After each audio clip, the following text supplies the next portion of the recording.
sing. Start brother Marigate, start shove up on the stage, start water away the face, start body proud again, start fire in the rain, start fire in the rain, start fire in the rain, start fire in the rain. Cynically, lyrically, hard, never kill nobody. And the man came, she tried the third party. Yeah, I read, no bush back here, sucking the shag, sucking the ackee. Nucleus and boom boom in the body, nucleus and boom boom in the body, nucleus and boom boom in the body, nucleus and boom boom in the body. WEFM. WhatsApp us or call us at 457-9997. Rise and shine.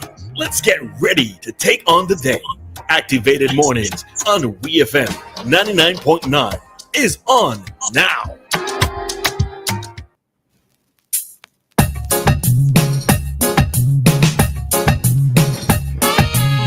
All right, so it is Friday. We are back with you for another Friday morning here on WEFM. In studio, you have Dianna, Cain, and myself, Roleza Samuel. And given that it's 7:20, we have Peejohn on the line with us. So, Peejohn, good morning to you. Good morning, Roleza. Good morning, Dianna. Morning. Today is a very special day, and I'm going to be very brief. It marks 24 years since the ULP came to office. And the ULP, as led by Dr. Ralph E. Gonzalez, must be commended, must be congratulated for this milestone. Since the party came to office, it has implemented numerous policies and achieved significant milestones in the governance of this country, in terms of social development, infrastructure, foreign relations, etc. Just to mention quickly, and certainly the list is not exhaustive, some of the key achievements of which the party could boast, or rightly boast. We have the education revolution, which marked the expansion in secondary, tertiary education, for instance. We have the housing revolution, where hundreds of houses have been constructed, many of them free of charge for their owners. We have had some transformation in the healthcare system. We have international recognition. I think this week marks the anniversary of the hosting of the CELAC conference in St. Vincent, which was a big event. We have a host of economic policies that have been implemented over the years. A number of social programs, for instance, home health for the elderly, and similar type activities and initiatives. We have the improvement in sports and culture, and we could go on. Now, these accomplishments could reflect, they do reflect ULP's commitment to the development and progress of St. Vincent and Grenadines over the past 2 decades. And now we are into the election season. And in my view, it is highly likely that the party is heading for yet another victory to the polls. Congratulations to the ULP, congratulations to Dr. Gonzalez and all his ministers and supporters. And that is my rant for the day. All right, thanks very much, Peejohn.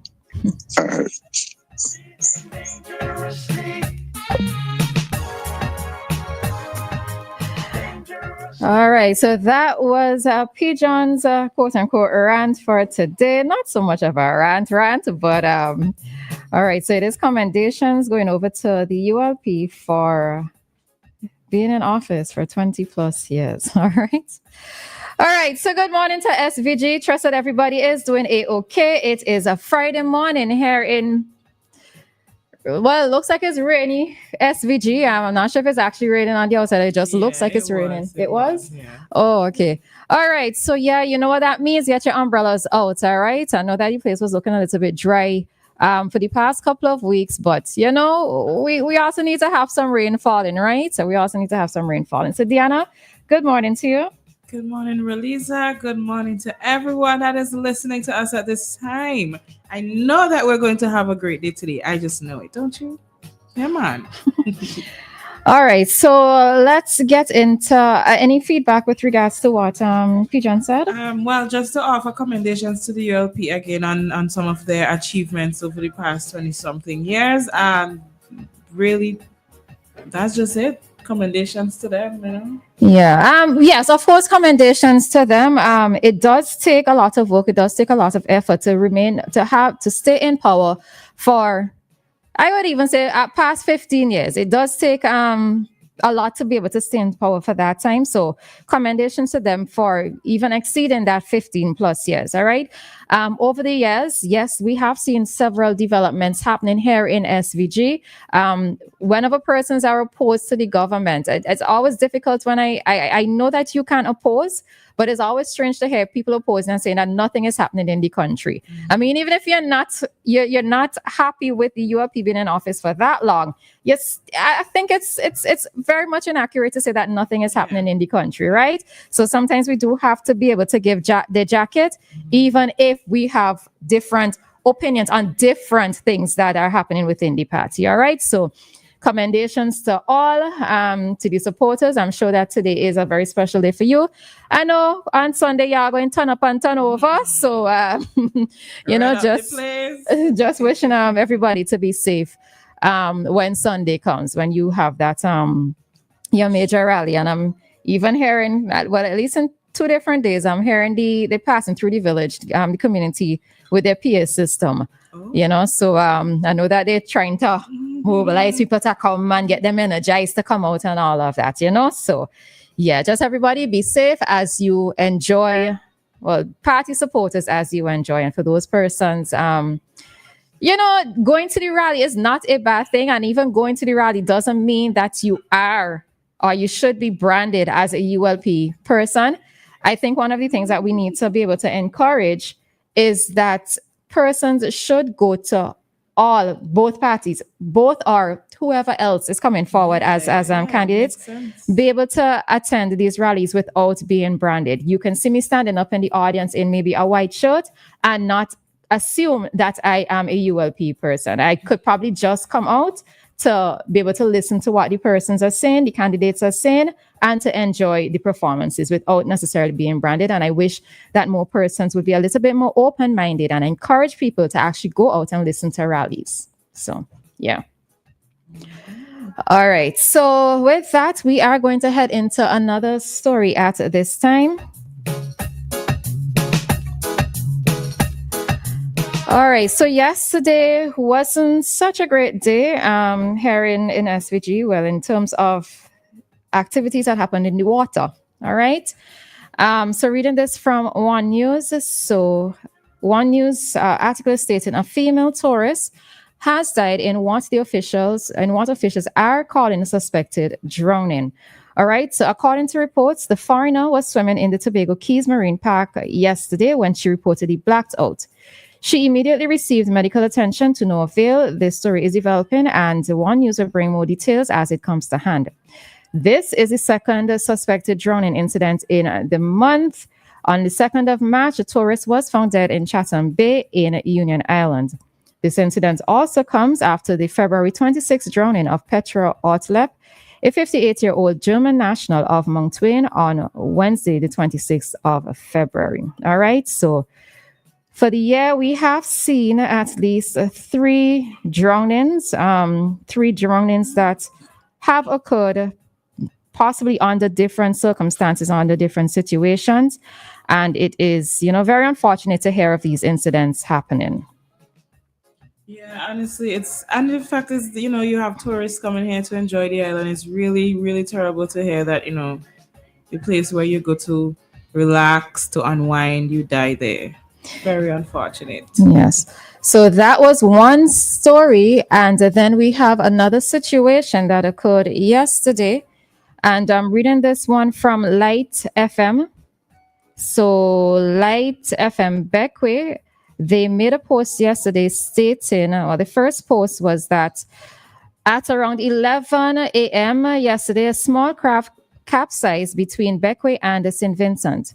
The video, and we will show the video shortly. So for those of you who wish to jump on the live, you can do so. So a video was sent to Light FM as someone on board the Beckway Express 1 around 2:30 p.m. saw a body floating as they were making their way back to the mainland. The individual on board made it known to the crew and they have rescued the individual at sea. Based on information given to Light FM, Beckway, there were 3 persons on that boat and only one was seen. So that was the first information. In their second update, this is Light FM's update, they said they had rescued another fisher person, making 2 persons found from the vessel that capsized earlier that day around 11. They are still looking for the final person. All right, so we just want to show you a brief clip. If you want to see the full clip, you can go on Light FM's Facebook page and you will see the rescue happening there. But just going to show you very quickly one of the rescue of, I believe this was the first individual.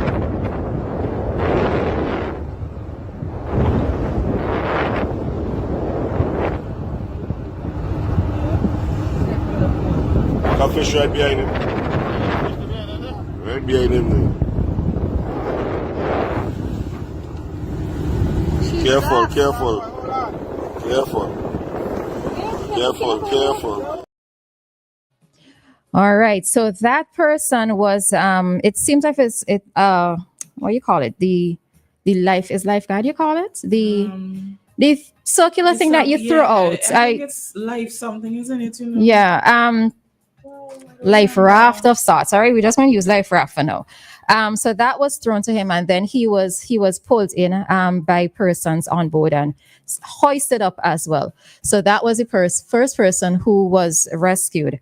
One of the interesting things is sometimes when you are on boats, when you're traveling between the islands, you are hoping to see fish, see the dolphins, but never in your wildest imagination would you be expecting to see a human being in the water floating. All right.